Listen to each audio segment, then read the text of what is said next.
Now says he's ready to work with Raila Odinga in the next general election only if they negotiate afresh the 2017 MOU, which according to Kalonzo is still binding. While addressing journalists at his office in Karen, the Wiper leader says according to the MOU between him and ODM leader Raila Odinga, the MOU was to favor his political ambitions in 2022, regardless of whether or not they had won the 2017 general election. Elizabeth Mutuku has the details.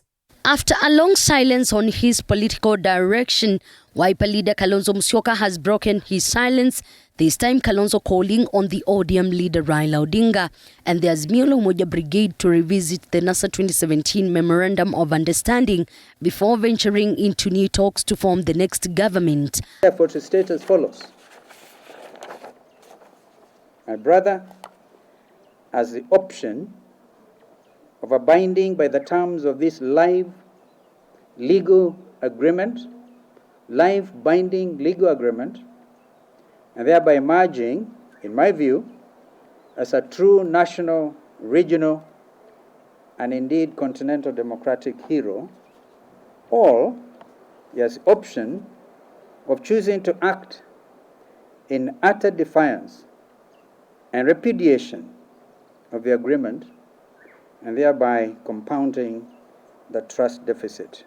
According to Kalonzo, the 2017 MOU is still binding but fears that ODM boss plans to breach it as they plan to join hands. He further says that Raila was to support him regardless the outcome of the 2017 general election. This agreement, the parties agree that Principal H will be NASA's presidential nominee and that Principal Q will be his running mate.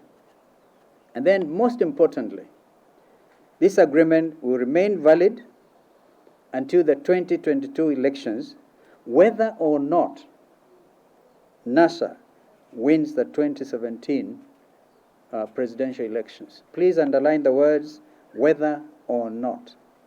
However, political pundits argue that NASA agreement is not in existence since NASA is dead and nothing legal can bind the two, and the matter can be resolved politically between the two.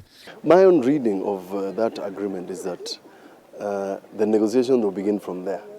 That will be like the first discussion. If that fails, my own impression is that nothing will go. Beyond that, there will be no discussion. Kwa ukweli ni kwamba tunaomba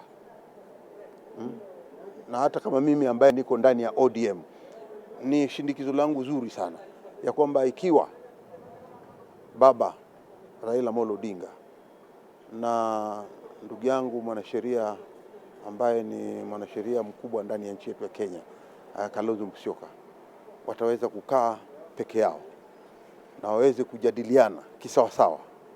Kalonzo Musyoka has urged President Uhuru Kenyatta to steer the negotiations, dismissing possibility of working with the Kenya Kwanza brigade in the next general election. Azimio Oka negotiations now take a new twist with Wiper leader Kalonzo Musyoka insisting that ODM boss Raila Odinga has to support his presidential bid as per 2017 NASA agreement. Elizabeth Mutuku, TV 47 Nairobi.